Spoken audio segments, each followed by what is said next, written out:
Shalom. Shalom. Sebelum kita memulai ibadah kita, marilah kita saat teduh dimulai.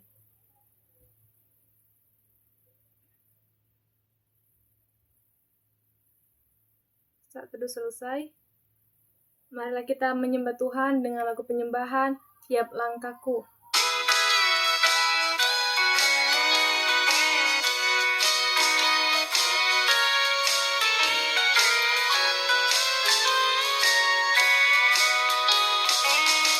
Tiap langkahku diatur oleh Tuhan, dan tangan kasih-Nya membimbingku.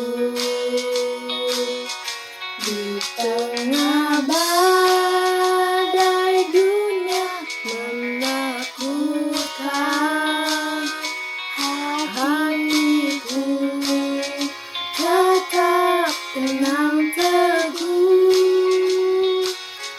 Tiap langkahku ku tahu Tuhan yang pimpin ke tempat tinggiku di antaranya,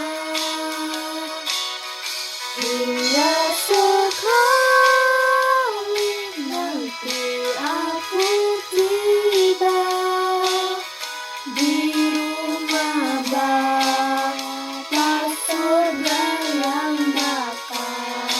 Iman mulai menggoyah, dan bila jalanku hampir sesat, ku pandang Tuhanku penebus dosa.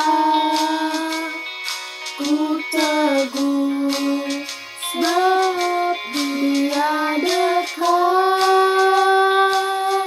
Tiap langkahku ku tahu Tuhan yang pimpin ke tempat tinggiku di antaranya,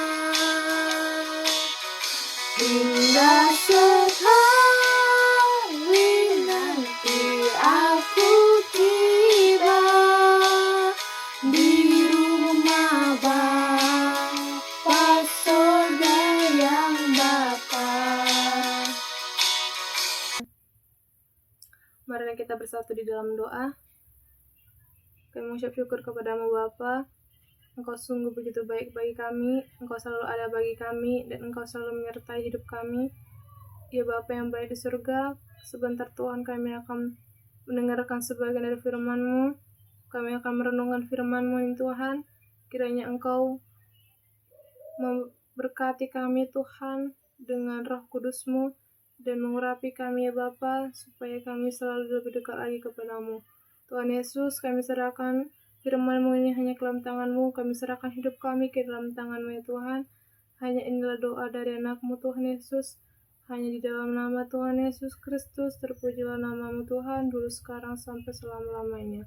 Haleluya, amin.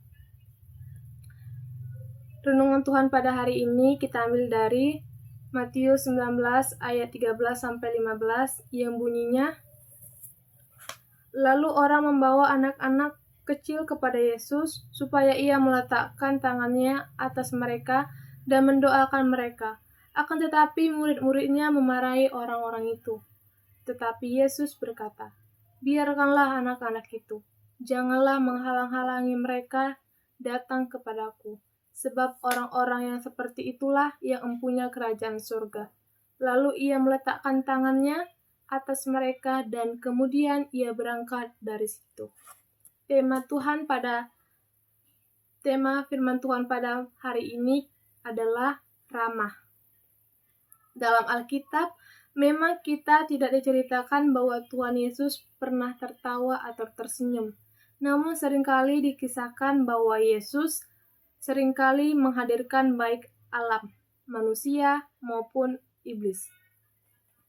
Alkitab seringkali menggambarkan bahwa Yesus adalah pribadi yang sangat tegas. Namun kita tahu bahwa Tuhan Yesus begitu dekat dan akrab kepada anak-anak kecil. Yesus pun juga disukai banyak orang, hingga Zakheus pun rela naik ke pohon hanya untuk melihat Yesus. Yesus juga mempunyai sahabat-sahabat seperti Maria, Marta, dan Lazarus. Hal ini menunjukkan bahwa Yesus adalah orang yang sangat hangat dan ramah.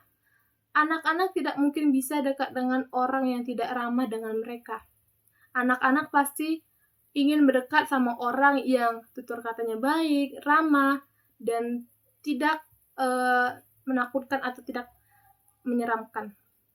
Yang menyeramkan. Alkitab mengajarkan agar kita pun harus bisa menjadi orang yang ramah. Dengan keramahan itu seperti apa? Ramah dalam tutur kata lembutnya, sikapnya, perilakunya, tindakannya, itu yang dikatakan ramah. Dan kita juga mau menyapa orang-orang dengan penuh kasih. Dengan keramahan, kita dapat membangun iklim yang sejuk di tengah masyarakat. Dengan keramahan, kita dapat membangun iklim yang sejuk di tengah masyarakat. Dengan kesejukan dan kedamaian itu, orang akan menjadi tertarik dan menjalani hubungan yang erat dengan kita. Dengan kita ramah, orang bisa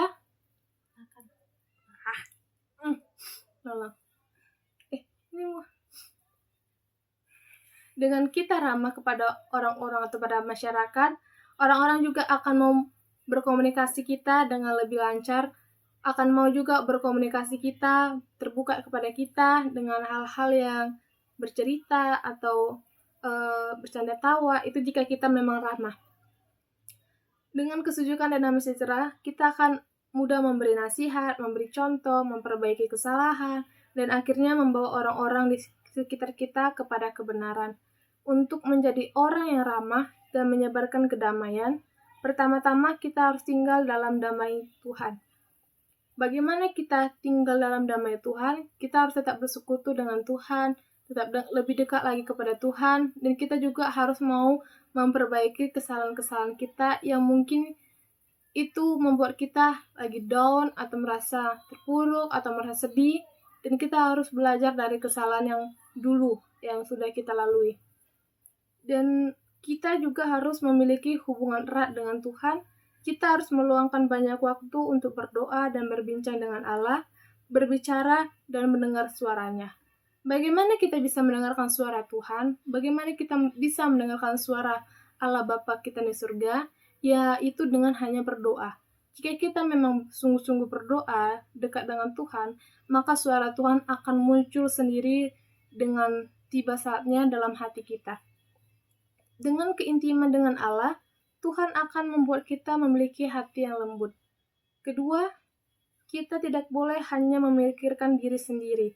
Kita harus membuka hati untuk memberikan diri kita sepenuhnya demi orang lain. Kita harus belajar bersabar dan memaklumi keadaan sesama, dan segera bertindak untuk menolong dan melayani mereka dengan ikhlas yang tulus. Kita tidak boleh untuk mengandalkan diri kita sendiri, mementingkan diri kita sendiri, tanpa mempedulikan orang lain. Kita tidak boleh seperti itu. Tapi kita harus sama-sama saling peduli satu sama lain, saling menolong, saling memperhatikan, dan saling mengapresiasi kepada satu sama lain. Keramahan akan mendatangkan kedamaian. Kedamaian akan melahirkan kebahagiaan. Dengan demikian, kita tidak akan lagi memiliki musuh. Namun kita akan senantiasa hidup bahagia sebab kita punya banyak saudara yang siap untuk membantu dan membahagiakan kita. Tetapi hendaklah kamu ramah seorang terhadap yang lain, penuh kasih mesra dan saling mengampuni, sebagaimana Allah di dalam Kristus telah mengampuni kamu. Itu terdapat dari Efesus 4 ayat 32. Sebagaimana Tuhan Yesus yang telah mengampuni kita. Jika kita hidup dengan kesabaran, dengan mengampuni sesama kita, maka Tuhan akan mengampuni kesalahan kita juga dan memberikan kita jalan kepada kita anak-anaknya. Dan Tuhan akan selalu dekat kepada anak-anaknya yang selalu mengutamakan Tuhan dan selalu bersekutu dengan Tuhan. Marilah kita kesimpulan pada firman Tuhan ini, tetap kita andalkan Tuhan dalam hidup kita, dan kita harus mau ramah terhadap sesama, mau menolong, membantu tanpa meminta imbalan atau sesuatu apapun. Dan maka Tuhan akan beri kita beroleh berkat yang melimpah. Demikianlah firman Tuhan. Shalom. Marilah kita bersatu di dalam doa. Ya Bapa yang baik dalam kerajaan surga, kami sudah mendengarkan sebagian dari firman-Mu yang mengajarkan kami untuk bisa ramah kepada orang-orang sesama, sabar, saling mengampuni, dan saling menolong kepada sesama.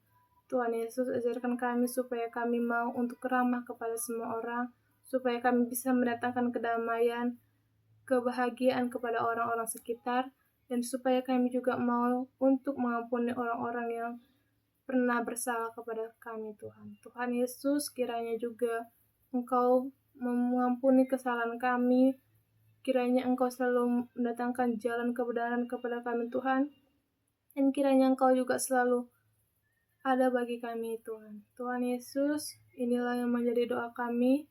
Kami harap Engkau selalu mendengarkan apa yang menjadi keinginan kami. Engkau mendengarkan doa-doa kami, ya Tuhan, dan Engkau selalu menolong, membantu kami. Kami percaya kuasa mujizat-Mu nyata bagi kami, ya Bapa. Hanya ini doa dari anak-Mu, Tuhan Yesus Kristus. Kuduslah hidup-Mu, Tuhan, kuduslah hidup kami ke dalam tangan-Mu. Di dalam nama Tuhan Yesus Kristus, terpujilah nama-Mu, ya Tuhan Yesus, dulu, sekarang, sampai selama-lamanya. Haleluya, amin. Mari sama-sama kita berdoa seperti yang diajarkan Tuhan Yesus pada murid-muridnya. Bapa kami yang di surga, dikuduskanlah nama-Mu, datanglah kerajaan-Mu, jadilah kehendak-Mu di bumi seperti surga. Berilah kami pada hari ini makanan kami yang secukupnya, dan ampunilah kami akan kesalahan kami, seperti kami juga mengampuni orang bersalah kepada kami. Dan janganlah membawa kami ke dalam pencobaan, tetapi lepaskanlah kami dari yang jahat. Karena Engkau yang punya kerajaan, dan kuasa, dan kemuliaan sampai selama-lamanya. Amin.